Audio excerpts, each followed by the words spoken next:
Ever pondered over why your child's backpack seems lighter than their own body weight?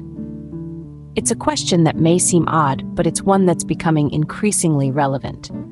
We're living in a world where the scales are tipping in a concerning direction. Childhood obesity rates are soaring globally, and it's more than just a matter of physical health. It's a weighty issue that affects their mental well-being too. Yes, we're discussing child obesity, a growing concern in our societies today. So what makes child obesity such a colossal issue? Well, let's unpack this. Child obesity is not just about a few extra pounds. It's a serious concern that can lead to numerous health complications. Physically, it can set the stage for conditions like diabetes and heart disease. Imagine a young heart working overtime, struggling to pump blood through clogged arteries, or a child's body trying to regulate sugar levels, leading to type 2 diabetes. These are issues we usually associate with adults, but they're becoming increasingly common in children due to obesity. But the implications extend beyond physical health. There's a profound impact on a child's mental well-being too. Depression and low self-esteem are common among obese children. They might look in the mirror and not like what they see, or they might feel different from their peers. This negative self-image can spiral into a deep sense of sadness and isolation, making their childhood years much more challenging than they should be. Then there's the social aspect. Bullying, unfortunately, is a reality for many obese children. Kids can be cruel, and those carrying extra weight often bear the brunt of teasing and exclusion. This can lead to further withdrawal and exacerbate feelings of loneliness and depression. The numbers surrounding child obesity are alarming, to say the least. Globally, the World Health Organization estimates that over 42 million children under the age of 5 are overweight or obese. That's a staggering figure, and it's only growing. In many countries, more children are becoming obese than underweight, a trend that shows the severity of the problem. So it's clear that child obesity is not a minor issue that can be brushed under the carpet. It's a ticking time bomb affecting millions of children worldwide, impacting their physical health, mental well-being, and social interactions. Clearly, child obesity is not just a personal problem, it's a societal issue that demands collective action. Who do we point our fingers at for this escalating problem? The answer isn't as straightforward as we might like. Childhood obesity is a complex issue, with various contributing factors working together to create this escalating dilemma. Let's take a look at some of these variables. The aggressive marketing of unhealthy food and drinks to children is a significant factor. It's hard for our little ones to say no to the flashy commercials and colorful packaging. Next, we have the issue of physical inactivity. With the rise of digital entertainment, kids are leading increasingly sedentary lives, which directly contributes to weight gain. And of course, we can't ignore the role of parental influence. Parents, unknowingly or not, often model unhealthy eating habits and sedentary lifestyles that children may adopt. Yet, it's essential to remember that there's no single villain in this narrative. It's a multifaceted issue with no one-size-fits-all solution. Now that we've unpacked the issue, how do we go about deflating it? The answer lies in a three-pronged approach: adopting healthier eating habits, increasing physical activity, and changing societal norms around food and exercise. It may seem daunting, but remember, every journey starts with a single step. Firstly, we need to rethink our relationship with food. It's not about depriving our children, but rather about teaching them to make healthier choices. Instead of reaching for that bag of chips, why not grab an apple? Instead of soda, how about a glass of water?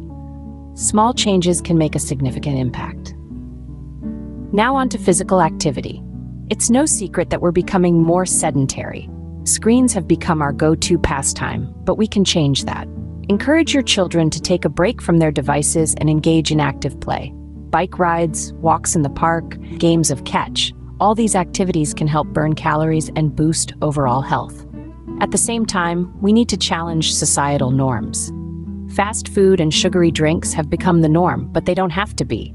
Let's start promoting healthier options.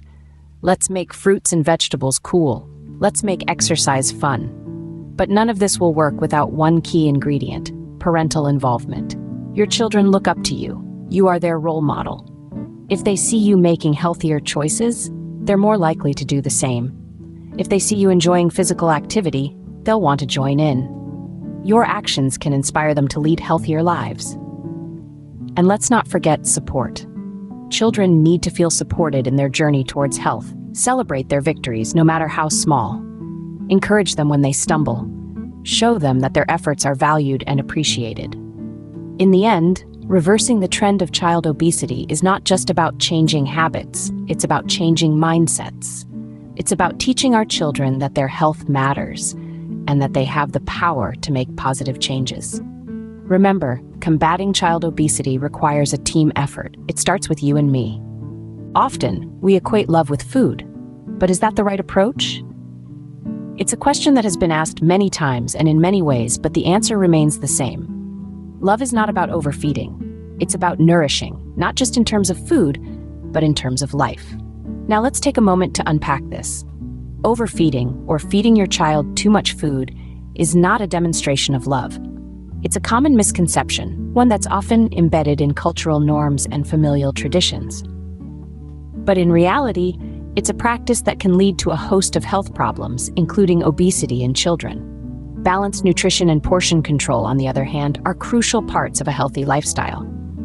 It's not about depriving your child of food, nor is it about restricting their diet to an unreasonable extent.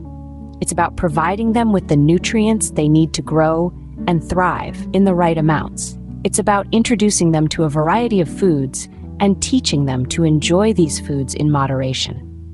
As parents, it's essential that we take an active role in our children's dietary habits. It's our responsibility to guide them, to help them understand the importance of eating well and eating right. We need to show them that food is not just about pleasure or comfort, but about nourishment and sustenance. Yes, food can be a source of joy and connection. It can bring families together, create memories, and build traditions. But it should never be used as a substitute for love, nor should it be a tool for overindulgence. Love is about caring for your child's overall well-being, about helping them develop healthy habits that will serve them well throughout their lives. So let's redefine our understanding of love. Let's move away from the idea that overfeeding equals love, and towards the concept that love is about balanced, nutritious eating. Because at the end of the day, love isn't about overfeeding. It's about nourishing your child's body and mind with the right nutrients. Let's round up the heavy discussion we've been having. We've taken a deep dive into the weighty issue of child obesity, a problem that's more than just skin deep. We've seen that it's not just about the numbers on a scale, but about the profound impact it has on a child's physical health, emotional well-being, and their sense of self.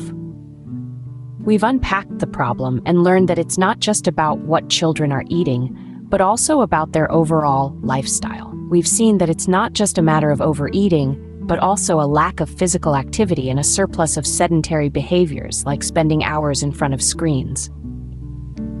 We've talked about the blame game, and we've realized that it's not helpful to point fingers. It's not about laying blame on parents, schools, or the food industry alone. It's about acknowledging that we're all part of a system that has in many ways set our children up for these struggles. We've also explored ways to reverse the trend of child obesity. We've learned that it's not about dieting or losing weight, but about developing healthy habits that can last a lifetime. It's about teaching our children to love and respect their bodies, to enjoy physical activity, and to make conscious choices about what they eat. In our discussion about love and overfeeding, we've recognized that feeding our children too much food is not a demonstration of love. Real love comes from teaching them the importance of balance and moderation, from showing them how to nourish their bodies in a way that supports their growth and development without leading to excess weight gain. And now, as we wrap up, let's remember the weight of the matter.